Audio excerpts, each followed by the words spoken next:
Hello, everybody. Thank you so much for coming tonight.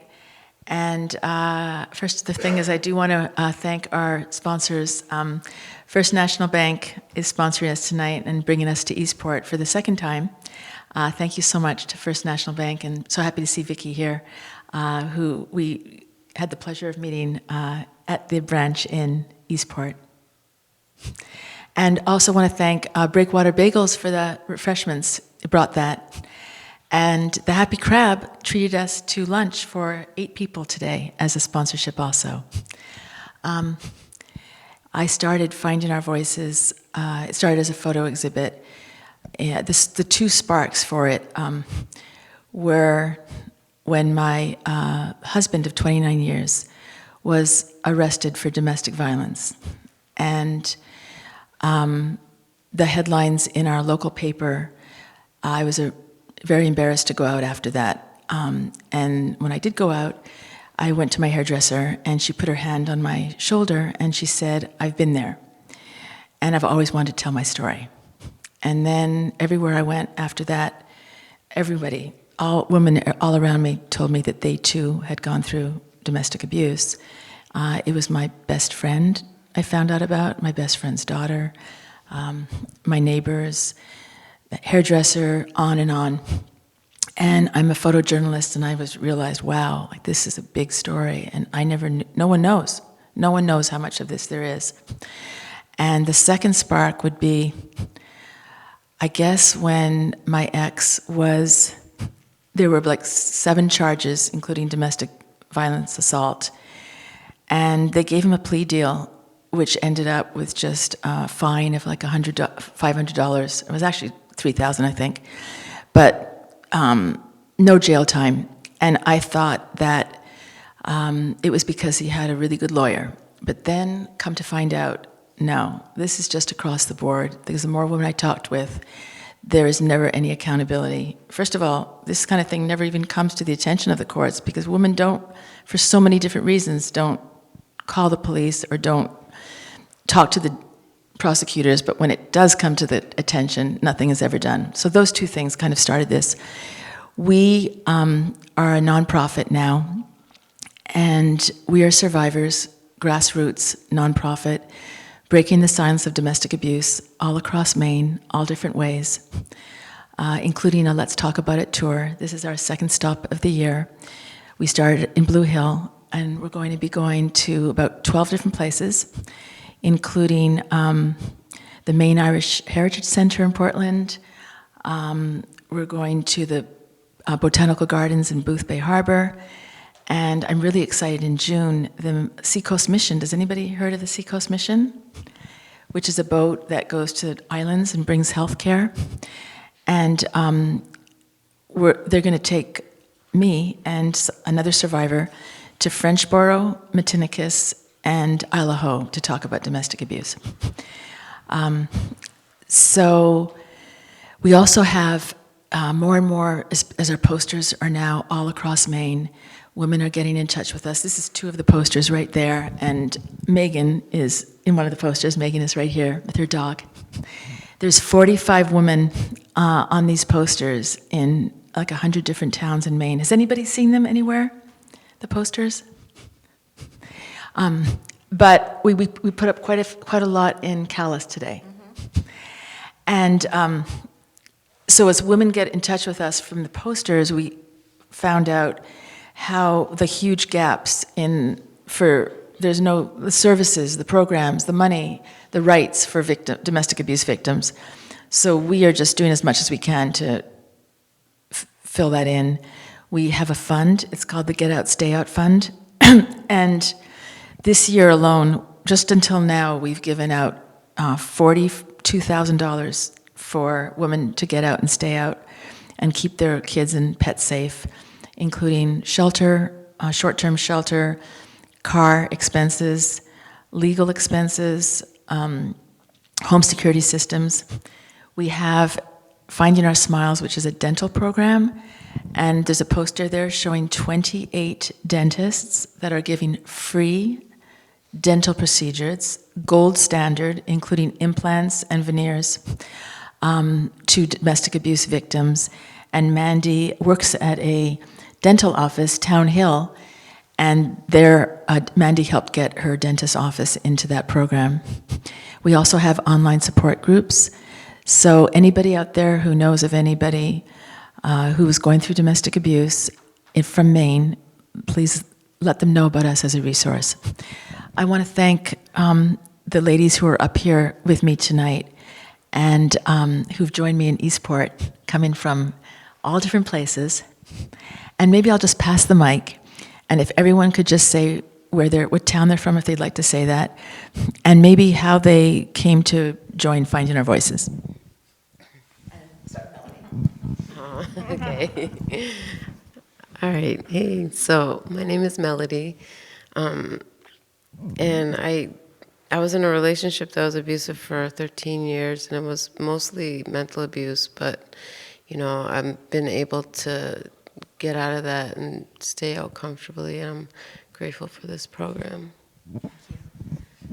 I'm Christine, and I was grew up in an abusive household, and I have had several abusive relationships over the years. And I met Patricia at the very beginning of the photo exhibit that you did, because I was picture framing for her. And so we started talking, and I said, well, I have been in abusive relationship also, and that's how we met and got started here. Thank you. Megan. Yes. Hi, I'm Megan Grassley, and I met Patricia at the beginning as well. Me and my kids were in a shelter for 2 years, Next Step.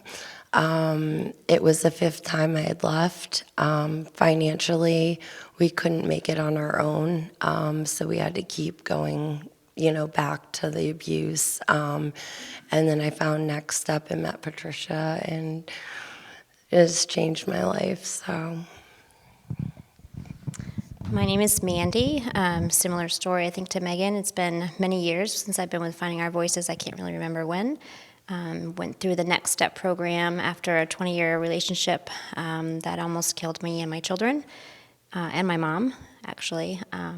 And was hooked up with Missy from Next Step, and Missy hooked me up with Patricia, and it's been a life-saving experience. Thank you. I think I'm going to pass the mic, and just if everyone could say how they got out of the relationship, because everyone always says, right, like, why don't you leave? There's a million reasons why you don't leave. But there's usually one reason that you do leave when you do leave. And sometimes it's a very subtle thing. It's something like, why would it be this little thing when all these other things, it didn't do the trick? We met a woman today when we were in Calais who said that he put a 9mm handgun to her head when she was 6 months pregnant, and she stayed with him. And then after that, but then she said that he threw the car seat across the room, and it just about hit her son, and that was it for her. But I wonder if everyone could say what it was. For me, it was, well, I won't talk about that right now. I think I'd like to just go down and if everybody could comment on that. I actually didn't, with my abuser, I didn't leave. I confronted him because I realized my very small children at the time were terrified of him. And so I started to ask questions about it, and he actually left me 2 weeks before we were supposed to get married and just moved away and left me dealing with everything. I don't like this microphone. And it's hot in here, sorry. So I don't know, I left, I had a restraining order, a protection order. That's how I left. Because it was on and on. It was a cycle of this is never going to end. It was repetitive every day, and I'm not going to even get into details of it because it's kind of dark and uncomfortable, and but it was not living. it wasn't living. Today I'm living. I could say I'm living today, especially looking at this ocean, like just being here, this whole area is so beautiful, and like being with these ladies and just like being able to do what I want. And in that relationship, it was like in the middle of the night, I'm like, I'm just going to the bathroom, like that, like having to, he'd get up and look and be like, where are you going? Or sometimes even say that, where are you going? And I'm like, I'm just going to the bathroom. So it's like that uncomfortable, like control, or like just going to the store, like, hey, can I use the car so I go to the store, and I don't have that problem today, it's good. I'm happy, and like I'm feeling good today, and I live alone. So.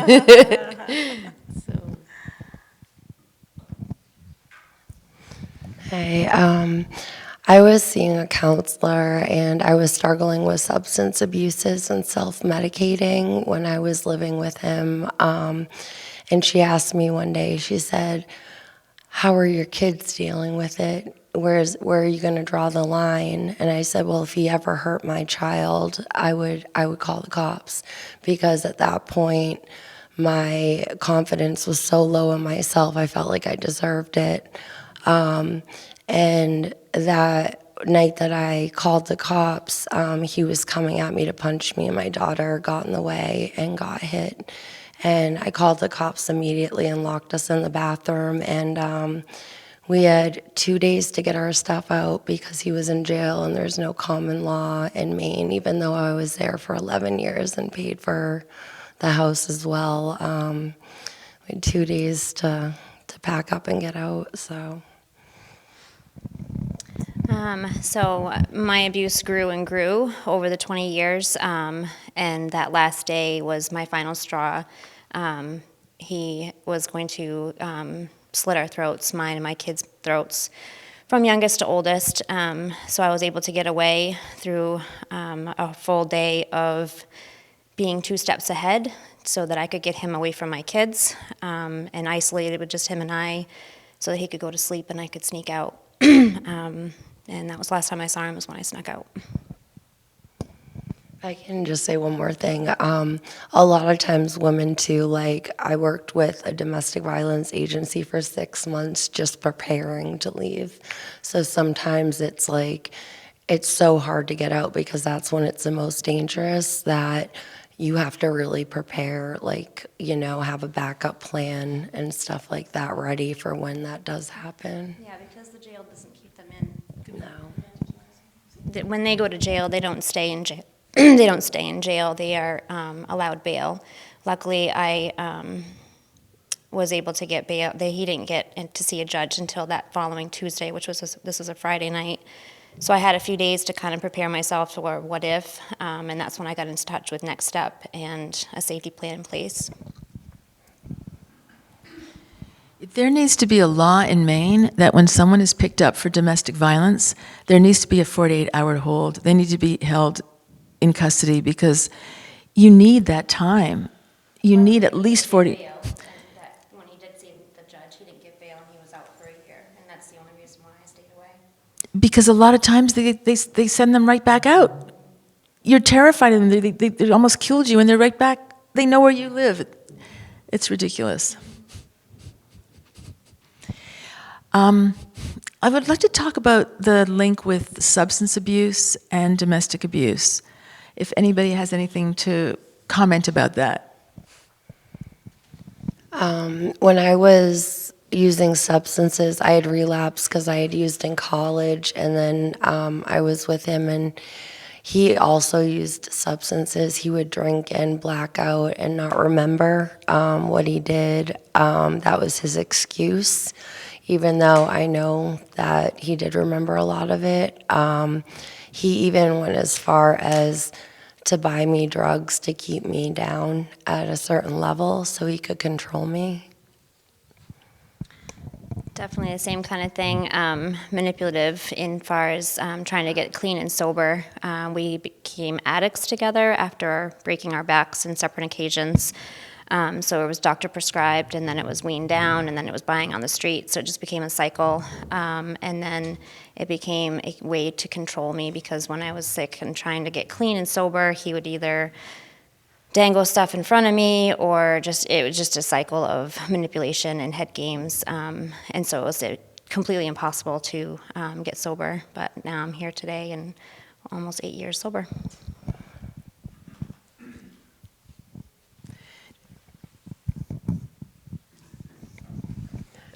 Hi. So, I think there's a big connection because, like, when I stayed in my relationship, that was it too. Like, you know, the believe it or not, I really believed that the drugs, because I'm an addict, alcoholic, the drugs and the relationship was like my sickness for a little while.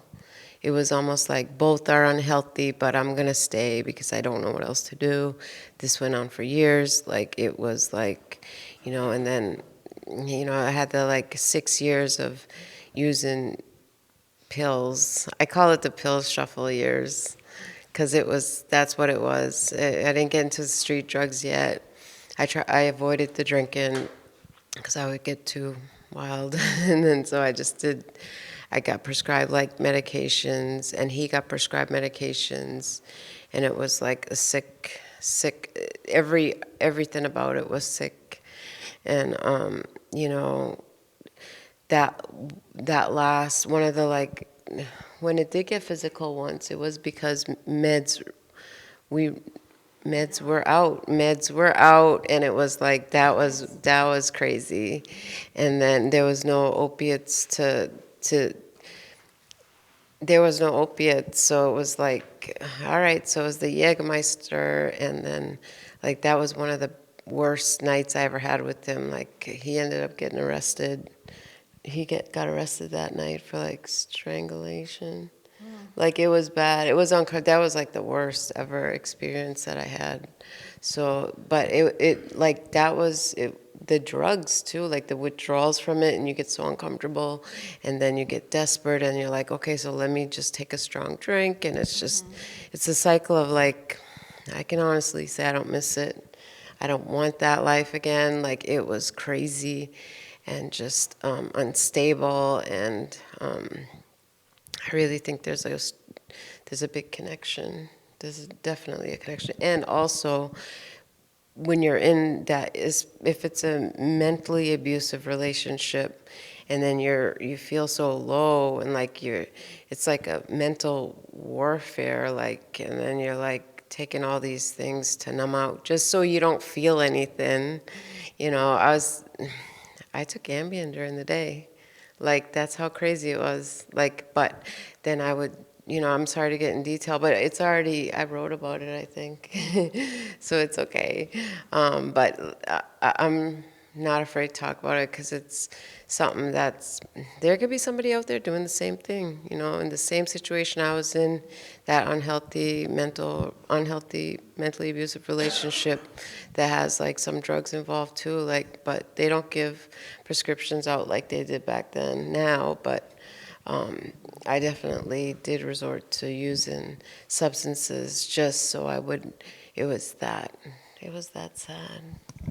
My abuser, I didn't really drink before I started seeing my abuser. My children were very young, and I had been out of a marriage for a year with them. And it started with him making drinks for me when I'd go over. He'd mix very strong drinks, and I would sip it, you know, and he'd say, well, you're no fun, you know, have some more, have some more. And then we drank more and more on these dates or when we'd go out, or, you know, and he was always saying, you're not fun, you know, have another drink. And I'm trying to be whatever he wanted me to be. And then it got so twisted around, like in the end of the relationship, he would leave like a bottle of vodka out on the counter in the morning and mark where it was when I got there and where it was when I left. And he would say, you know, you're embarrassing yourself, you're drinking so much, do you know what you did last night? And as far as I knew, I just went to sleep. So I don't know how much of it he was making up to control me. But it was constant. It was like you're either drinking too much or not drinking enough. Like, I never knew where the ground was. You know, everything was wrong. I just wanted to say one more thing about that.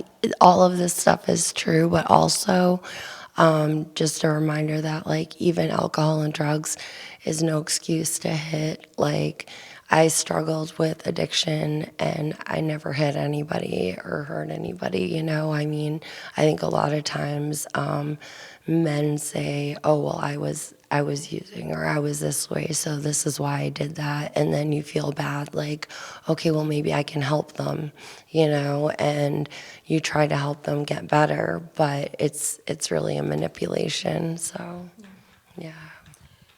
This is the first time when you said that, it just reminded me of something. I never really realized this about my ex, but when he drank martinis, I remember that was always like trouble. And we'd go out to eat or something at a restaurant, and then he'd have one martini, and I'd be like, oh my God, because then he'd order another one. I knew that if he had a third one, and then he would get, like, I think someone else mentioned this, his eyes, would get black.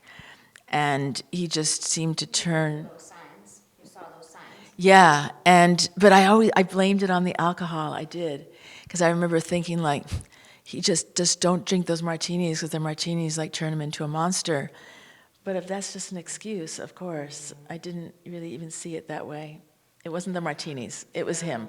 And they do, it's like almost like a rage, like their eyes turn black, and it's almost like they're not even in their body. That is the scariest thing, because you know you're in trouble at that point.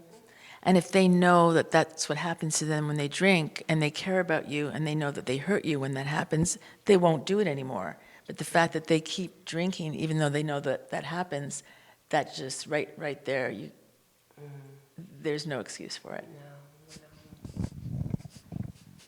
Can I ask a question? Yes. I'll forget if I don't. To the women that became sober, did you do that while still in the relationship, or did it take leaving for you to have the courage to become No, sober? it definitely was afterwards. It was After. a good year. That first year that I was away from him was probably the most closest I've ever been to, overdosing in my life, because emotions of trying to get past what I'd done, the damage I had done, the relationships I had completely severed, just all of it. It was like, I'm done. I lost my kids in the process. I had to fight for them to get back in my custody.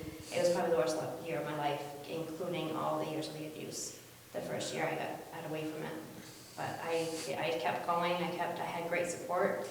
I mended the relationships that I needed to mend, and yeah, I'm doing better. I'm happy. That's, I think, a really good point, Mandy, because I think that often it gets worse before it gets better when you leave. And I think I could say that the worst year that I ever had, even with 29 years of physical, sexual, financial, emotional abuse, was the year after I left him. So many go back because they get the courage to leave, and then a week later, a month later, 6 months later, it's so freaking hard to do, like, all of the, everything, like the supporting yourself, the rebuilding all of the things you've messed up over the years. It's easier to go back to that isolation and that, I don't want to call it comfort, but what you're used to, and just to have that so you know what's going to happen next. At least I know this is, the unknown for that, rebuilding time. It's hard. It's definitely not easy. And then for me, he had put me down so much, and also my whole world was his world. His world was my only world. So when we weren't together anymore, I didn't feel like I even existed. I didn't know what I was going to do with myself. Yeah, you had to find yourself. Yeah. And I didn't think I could make it on my own, because he drummed it into me that I was nothing, that, I couldn't remember anything, that I was no good at this, I was no good at that, and I just felt like I could not make it on my own. And then you have him trying to destroy you, because that's what happens when you leave. They're hell-bent on crushing you. And if they can't do it physically because you're not there anymore, that's where it comes with weaponizing the court, weaponizing the children. And let's talk about that. I neglected to say before that my abuser, when I confronted him, he left because he had another woman in Cape Cod, so he went to her, and then she saw him for what he was, I guess, and that ended. And 4 months later, he came back and said, I said I wasn't going to marry you, but I'd still date you. Like, what's the problem? And I remember just what you were talking about that time, that whole time I would have taken him back, I think, but it got to a point where I was through the real pain, and I was going to say, I don't think any of us here regret that pain, however long that lasted, to get where we are now. Right. Right? I mean, that's absolutely true. You think that right afterward, it's like the worst part to get through that. And then once that's over, it's like you're alive again. And that's what's really nice about like finding our voice as a sisterhood. In our support groups, we can be together and we relate to everything what others are talking about, and we understand what everybody's been through. And there's people on our support group who have been out 10 years, and to the people who've only been out 2 weeks, they can reassure them that it does get better. Yeah, because at that stage, you don't believe anybody feels what you were feeling. And Mandy, are you still going through some kind of financially? Like, is he still controlling you or still hurting you? He manipulates it. It's not really so much financial part, but he manipulates it. And when he pays child support, he makes sure he tells our youngest, "Hey, I paid this towards child support. Did your mom tell you about it yet?" And it takes a few days for DHS to go through the whole thing. And I'm very honest with her, and she knows exactly what he pays when he pays, which is none of her business. But I've always been honest with her about it, just because I know he's already, I'm staying one step ahead of him. So when she comes to me and asks me, I'm always like, I don't have anything, and she believes me, but it's still a point where I'm always like, I always have to feel like I have to prove myself to her or to any of the kids over him, and it sucks. Because he's trying to make it out like you have more money than you do? I don't know if it's really that. I think it's more like he thinks that I would use child support money for anything but supporting the kids. Mm-hmm. Because to him, he thinks that, if he pays $100 for child support, it should go right into the kids' hands. Like, they can go and buy whatever they want with it. He doesn't realize, the rent, the lights, the phones, the clothes, the food, any of that. He thinks it should be like, you can go spend on a movie and whatever. So yeah, it's annoying. And Megan, is anything going on with your ex still? Yeah. Thank you. I still have kids. Like, I have an 18-year-old and 16-year-old, and he's still in our lives financially. I'm still dependent on him to a degree. I just finished college, so I'm desperately awaiting my independence. 3 interviews this week. So, but he pays for the car and he pays for our cell phones, and it comes with still placating. Like, you still have to placate him to a degree so that he will be good to the kids and help them when they need something, like, my daughter needs new eye lenses, stuff like that. We're on such a fixed income, and it's so hard to make it that and he has his own business, and he hides a lot of it, so we don't get a lot for child support. And he likes being in control. Like, financially, I was never on the accounts. If it was to go get gas, it was written out a check to what gas station for how much. The same with the grocery store. He lined us all up one time, me and the kids, and gave us each a $5 bill. It's just, money was a big thing to him, and it still is. And he still uses it greatly to control us. So. And he's taken away your role as a parent by lining you up with the kids as if you're just one of the kids. Yes, he does that a lot. And I've noticed my oldest, she doesn't do it on purpose. It's the conditioning that she had in the environment, but they tend to tell me what I do wrong a lot, or like, Mom, you're doing this wrong, or and it's like I can almost hear their father, coming through them. And it's not all the time, but it's still there. It still hurts. It doesn't just go away. It's a process. Well, Mother's Day is Sunday, right? So I thought maybe we could talk about that, about children, and if anybody has anything to say about the children when you were in, maybe we could start with that, with how you feel it impacted them while you were in the relationship, and did you realize that it was impacting them? Yeah, my oldest was 9, 10, 11, 12, 8, 9, 10, 11, 12 when I was with him, and I had suffered abuse in my childhood. My mother had many, many boyfriends who were very abusive, and I had said to myself, I'll never do that, to my children. And there I was doing it, and I didn't even realize it. I mean, on some level I did, but I also thought the kids didn't see it because he didn't live with us. I went to his house. And then years later, when my daughter started college, we had a real breakdown in our relationship, and she disclosed to me that she worried those 5 years that I was either going to die or just leave them, that I was always sad and disconnected, and I was, but I had told myself that I did a good job protecting my kids from that, and so we've been untangling that for the last 12 years. And we're in a lot better place now, by the way, but it took some time.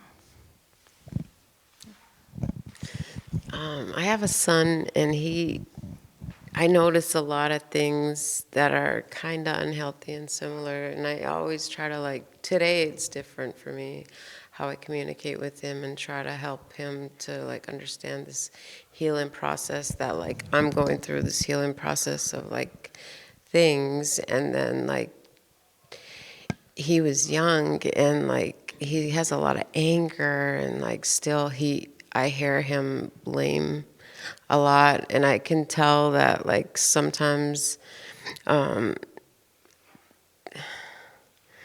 just know that I feel like I'm still talked about negatively, his dad talked negatively about me to him, and just imagine how that for years, oh, your mom, that's not good. That's not good at all.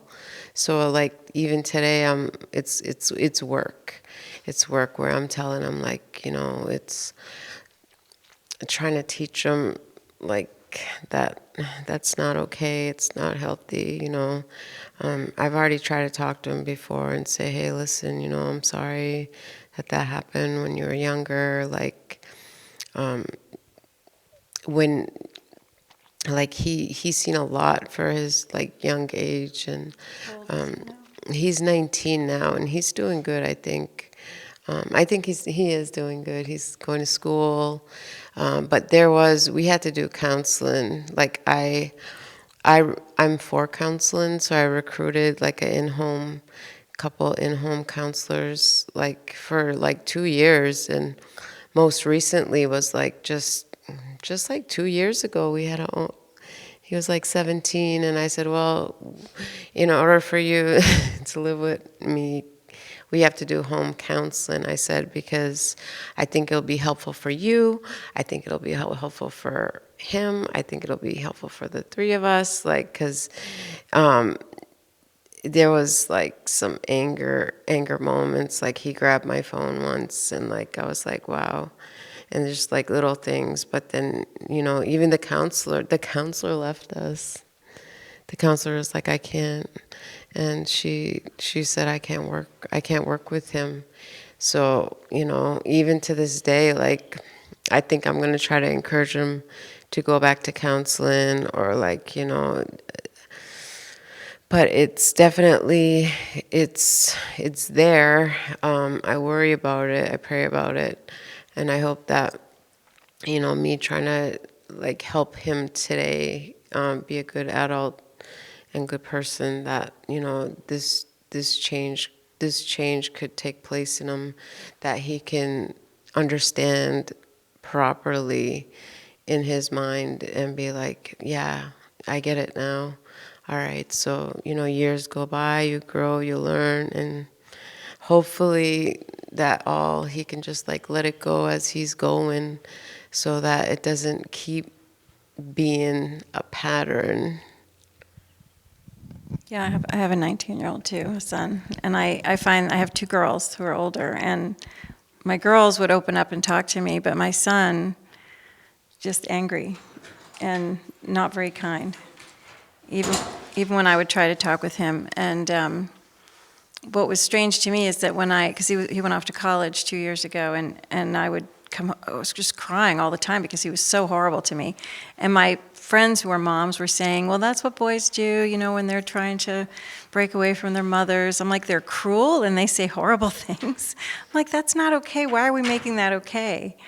And I finally did tell my son, I think you can grow into an adult without being a complete asshole to me. And our relationship is getting better because I stopped taking that crap from him, so it's starting to turn around. But it was hard for a long time. But do you think that, I think that sometimes there can be guilt, like you're feeling guilty because of the childhood they had. So I didn't want to confront him at first, right? Yeah, I said, that's what I was thinking too, is that he's angry and, you know, fearful and dealing with his own feelings, and his sisters were telling me that too, and I'm like, why am I making this okay, you know? Yeah.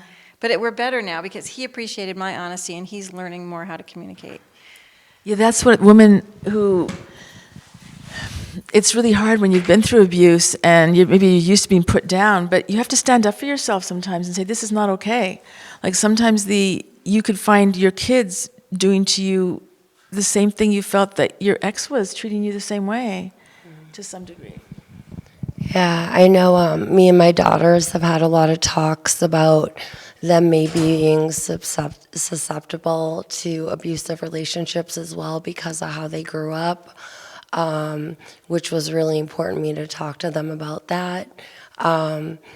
My daughters were about 7 and 5 when I left, and just for instance, like what they went through, like my daughter made me toast on Mother's Day and she burnt it by accident.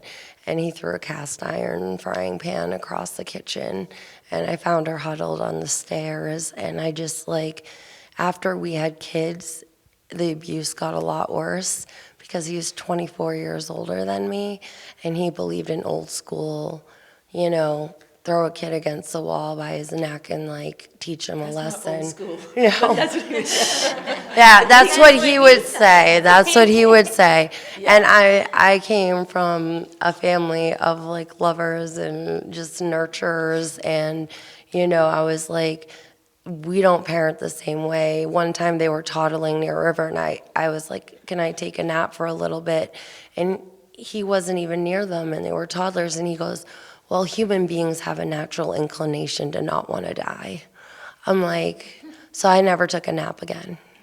You know, it's stuff like that that made me leave 5 times. Like I couldn't make it financially, but I tried that many times just because of how the kids, you know, what they saw, clickers flying over their heads, you know, and my oldest always took my youngest upstairs, and what child should have to protect her little sister and go into a room and hide, you know? Yeah, my kids definitely, my kids definitely protected each other through a lot of things. My son and I have stayed pretty close throughout the whole thing. He's my oldest. He's 24 now. We've had our bumpy roads through life, but he's a mama's boy, so he's more about trying to make sure that I'm okay. My middle child is my oldest daughter. Her and I were always the closest up until she started talking to her dad again. She didn't speak to him for about 3 years after we left. And then he kind of weaseled his way into being able to be in her life and kind of made us kind of drift apart. To be long story short, I don't really want to get into it, but her and I no longer have a relationship anymore, just because I had to put a stop to it. She was controlling my life, really. She was trying to dictate what I could do and how she thought I should live, and I put my foot down to it, and she didn't like how that went down, so she hasn't spoken to me, so I have to get on with that. And then my youngest daughter, she's 19, and she is my mini-me, and she saw more of the abuse than the others, so she's probably going to be on my hip for the rest of my life, which is fine. Talking about it is important. It's there, and there's healing there. We could heal. People could heal, you know. Changing your whole life is like, okay. I think it goes back to, the generation prior to us. You didn't talk about your problems. You didn't, your neighbor's house was perfect. Everything was done just right. They didn't talk about it, but nobody knew what was really going on behind closed doors, and you just didn't talk about it. And so that was bred into the next generation. And I think, it's just a horrible cycle that we're hopefully trying to break. Like when we first started taking our posters around, at first someone said that they were standing there and they heard two people, and one was saying that they were stock photography. They were saying these are stock photography. These are not real people that have experienced this. And the other person was, no, I think it is. So, and by seeing real people out there and quotes and names, and by seeing us up here and we're telling our stories, I think it is making a difference.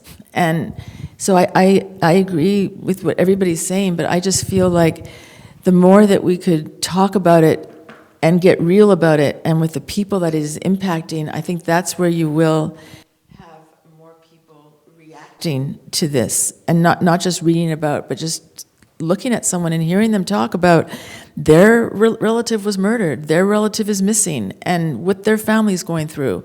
And that's, I think, where people can really relate, and that's where I think you will get attention to that. That's my opinion. That's what's working for us, to really talk about it. Yeah, I think making real connections. It's hard to make real connections through something like Facebook, because you're reading someone's story, but you're not really making that connection with them.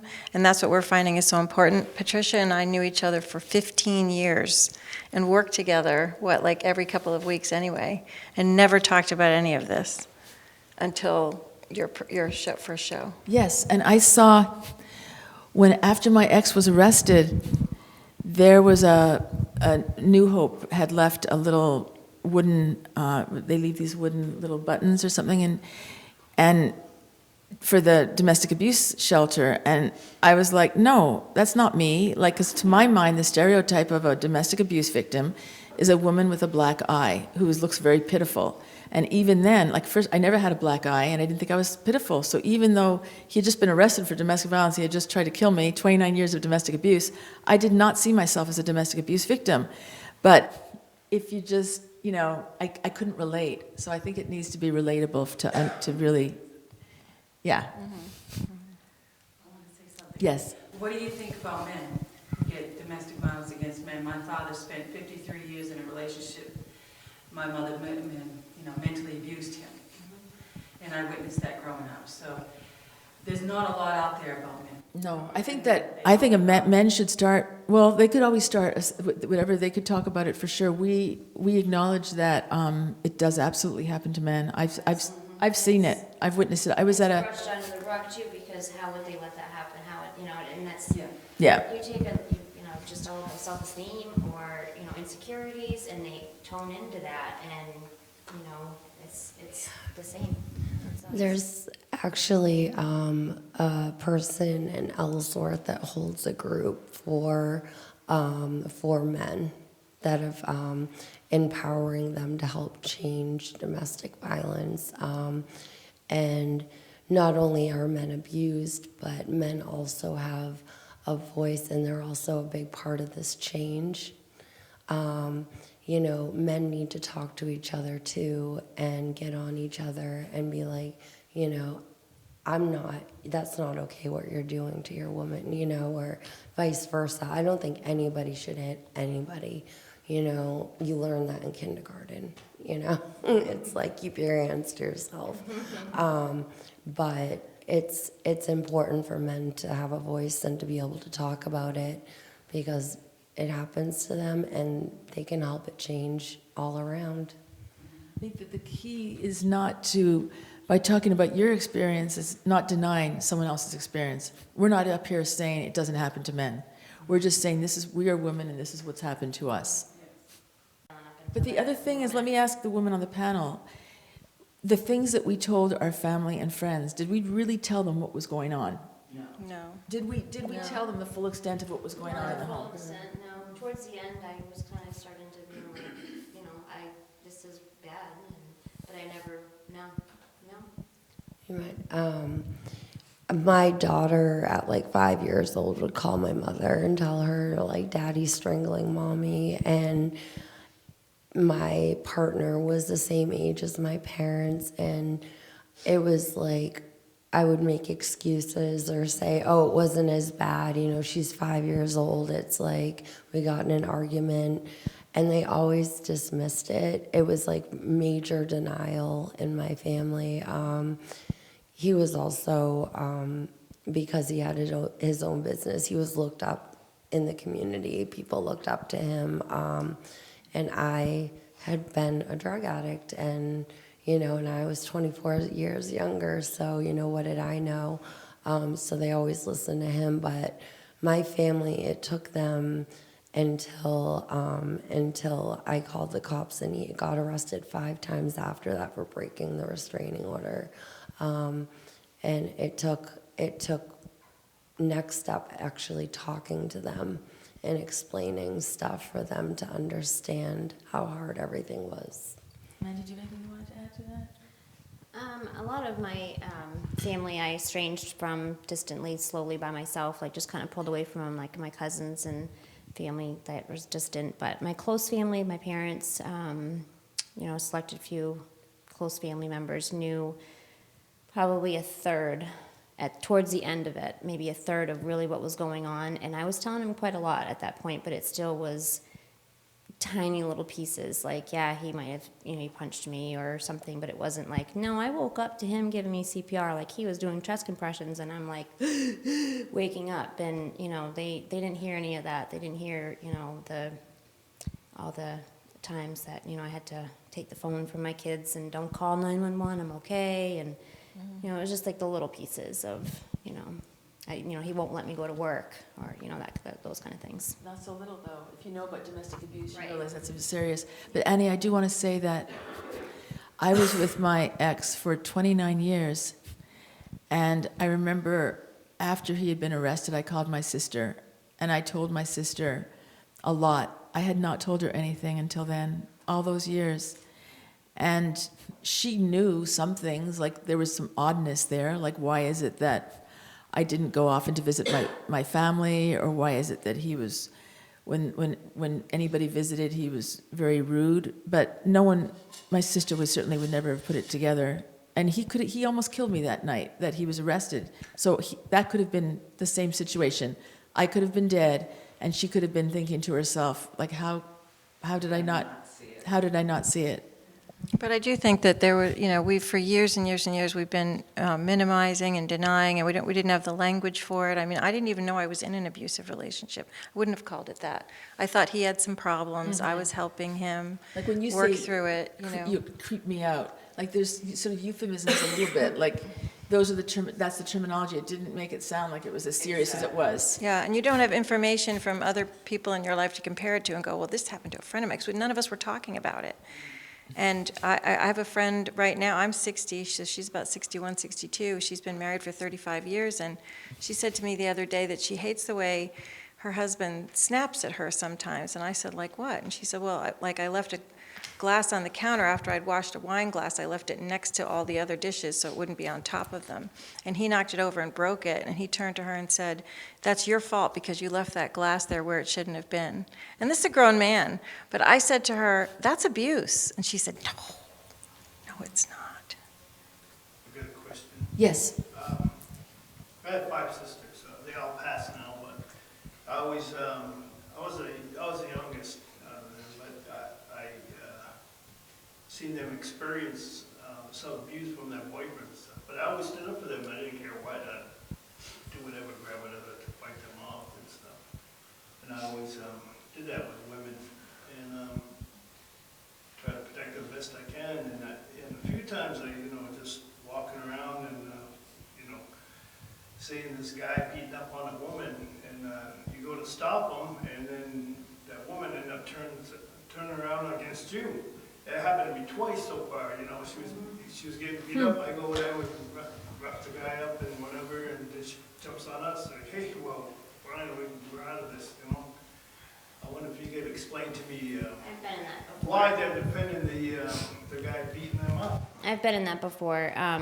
My ex was the big macho guy. He always had, everybody was fearful of him because he was a big tattooed guy, and he was very intimidating. So anytime that he got into a fight, which was often, and either, if him and I were fighting and somebody was trying to defend me, if I didn't show my gratitude, or anger towards the guy that was trying to save me, later on it would be, you're sleeping with him, you're doing this with him, and it would be all out hell, and it happened multiple times, and I've lost my very close guy friends because of that very thing, because it's like, what the hell, he just slapped you in front of me, what was I supposed to do, just turn around and take it? And I'd have to talk with him like, it's better if you don't, like, I truly appreciate it, and I'll always remember that you've done that for me, but it was bad when I got home. Yeah, I called 911. And not just for one night. It was weeks and months of hopes, reminders. Yeah, I called 911, I think in 1994. The next 20 years, I never heard the end of it. It was always thrown at me and blaming me and for doing that. I think being disloyal, it's called loyalty. It's just weird. It's weird. It's just sort of a loyalty thing. Loyalty is not the right word, but you have to hyper show your loyalty. Disrespectful Yeah. if you don't. Yeah. So I can absolutely see why what you're saying. I can understand your response to that. Does anybody have anything about that? I have appreciation for people like you, though. I know one of my friend's boyfriends actually broke into our kitchen and punched him and broke out his tooth once because of how much he had hurt me that time. And yes, I did pay for that for years, but I also appreciate that there's men out there that are willing to stand up for women. Because, good job. I will say the times that it did happen with me, the three that I can think of right at the top of my head, I know there were more, but the three gentlemen that were good friends of mine throughout my life, they were a big piece of me getting more strength to leave. So if it didn't have an effect right then, I can promise you that there's something up there that's like, people are noticing, I'm embarrassed by that, and I need to get out because people care about me.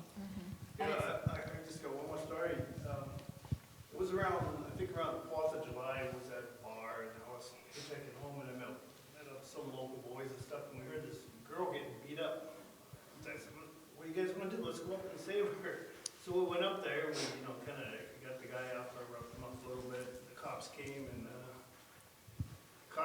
they put me in handcuffs. I was the only Native guy there, and I was sitting in the group and stuff like that. And them guys told me what happened and stuff. They let me go. Because we do hear from a lot of women who say that no one did anything, like this guy's beating up on them or throwing them across the room in a bar and no one did anything. So when you hear that someone did do something, that's really a good thing, because if women remember when people didn't do anything. Anybody have anything, any other? Lucky on that. You all said you have this group and everything. When I was going through my relationship, there was nobody. There really wasn't. Not my family, no one. Yeah. It was just me by myself trying to figure out, and if I called the cops. You didn't get anywhere. Well, the cops kind of went to me and told me they didn't believe me. Yeah. I went to CASA. We They didn't kept going believe back, me. and They- so that right. your credibility. They didn't believe me. Yeah. And even when I called the police and said he took a 7mm and stuck it to my face. And he shot, but the only thing that saved my life was the bullet got jammed. Wow. Yeah, so, and they didn't believe that. And I was living up The in police, you Springfield said the that police way. didn't believe you, right? No. Because we just heard, we were in Calais, and some people were telling us that the police there, they're not trained with domestic violence. They don't believe the woman. What else did we hear about Well, the police? I was saying that I'm working with somebody now down in our area, Rockport, Camden area. Same thing. The police didn't even listen to her, didn't even. They arrested her as They the arrested victim. her based on what he said, but no interviews, no, it's like crazy. Like, why aren't the police better trained to handle these? Why are you being put in handcuffs when you're trying to help? We don't have those answers, but we're trying to make a difference. Well, a lot of ways that the man keeps the cops from, not believing the woman and believing them is a lot of times the men will meet the police at the door and the woman is in the background. And they charm them and say, oh, this is what's going on. And they get there first. And my ex actually had me taken to Acadia, picked me up the next morning and said, aren't you glad I'm here for you? To show me that he had that much control over me. The cops, they need to be trained better. They do. I just want to recognize the women here for their accomplishments. Melody, could you talk about your books, please? Can we start on that? Okay. Mandy, could we talk about your career and what you've done since So I have changed my career completely. I've always been in healthcare, but now I'm in the dental field, and I've actually been able to help Finding Our Smiles program, which is Finding Our Voices branched off into healthy teeth and helping domestic violence survivors get their smile back. And it's an honor to be able to volunteer my time to be able to help people. How did you get the to become in your field? Did that happen after you left, and what education did you need and training, and how did that happen? Definitely after I left, while I was in the whole wonderful world of abuse, I was bouncing from job to job, and the only job that I could really hold was a restaurant job because I had money every day that could supply our habit easily versus a paycheck that was once a week. And that was more of control. He knew where I was, and he was always around. But when I ever tried to go into healthcare, it was something that I was passionate about, and he always brought it down, made it so that it wasn't something that I could achieve. And trying to go to school was never an option because it would take time away from other things, or I either had a boyfriend in school, or I was looking at leaving, or there was always other excuses. So I was never able to really go with what I really wanted to do. So getting out, I've been able to really find myself and stay in healthcare. And Megan, could you talk about if your education was interrupted because of the abuse? Yeah, it was interrupted. He wanted me to be barefoot and pregnant, stay at home, and I was a stay-at-home mom for a really long time, and he had gotten my head to a place where I felt like I was so stupid and that I was down here and everyone was up here and there must be something wrong with me. After I left him, I spent 5.5 years. I just graduated in December with my bachelor's degree. And I didn't paint when I was with him, and I'm an artist. And so I paint every day now. And I feel like I found myself, like I did lose myself for a really long time, like 11 years. And you know, I'm proud of myself, but I could never say that before, so. And Christine, let's talk about your accomplishments. Well, I think I started my own business when I was 23, so it's been a long time, 60 now, and it's been a long time doing that. But so I always had that, but I feel like what my biggest accomplishment is since I got out of my abusive relationship is I became a much better parent to my children, and I'm proud of that. Thank you. So since I left my relationship, my life's been like a stair. Like it's like I'm climbing stairs. Like that's how it's improving for me. It's every year is better. I've been able to, I write a lot. I wrote a couple books. Third one's finished, just waiting for the artist to finish her work, and so we could publish it. Native artist, native writer, native publisher out of Halifax, but I'm still kind of actively, I would like a Maine publisher, but anyways, it's good to have a backup. And then I think I'm gonna, depends on the children's book how it goes. It's about a therapy dog. I love it. I'm more excited about this one. I think it took me a week. This one, I don't know what it is, but I have this feeling. Like this children's book it's about a little therapy dog. I have 2 little dogs, and I wrote how much it helped me to have that dog when one of my best friends passed away. So, I was like, this dog, I'm picking him up. Like, my friend passed away the day before, and this dog, I had to be strong for this dog all week. And I was like, wow. And even today,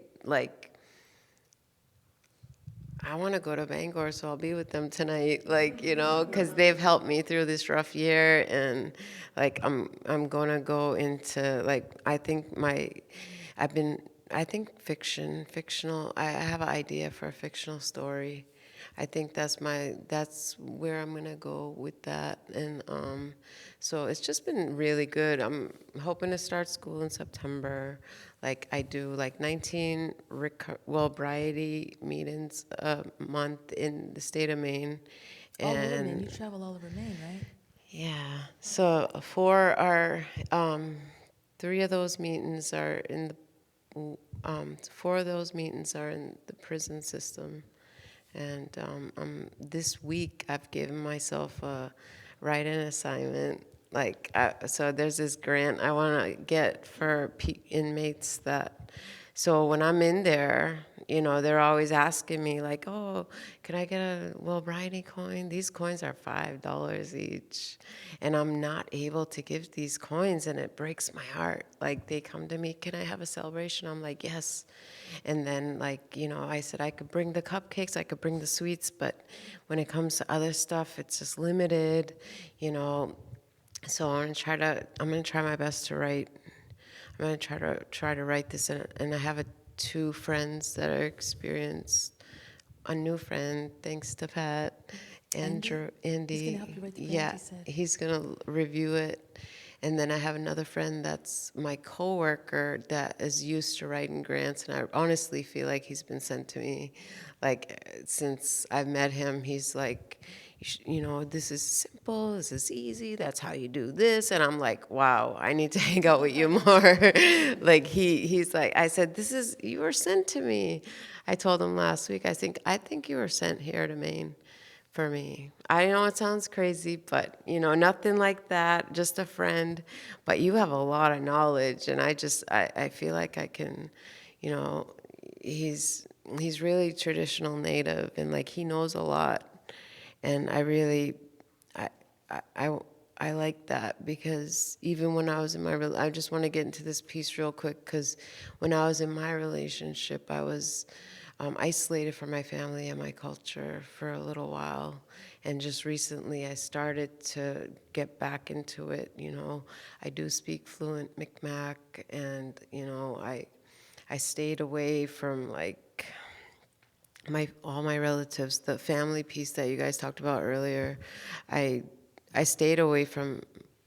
They didn't. Nobody in my family, even though they're 12 hours away, they didn't like him. They were like, they said, "You never come home," and then I would make up excuses like it's too far, and I don't have a vehicle, and Annie, like, can I ask you if your family liked this guy? No. Never. Not from the beginning. And that's the way, Melody, you said it was for you too? And you said your family didn't like him either? No, they just,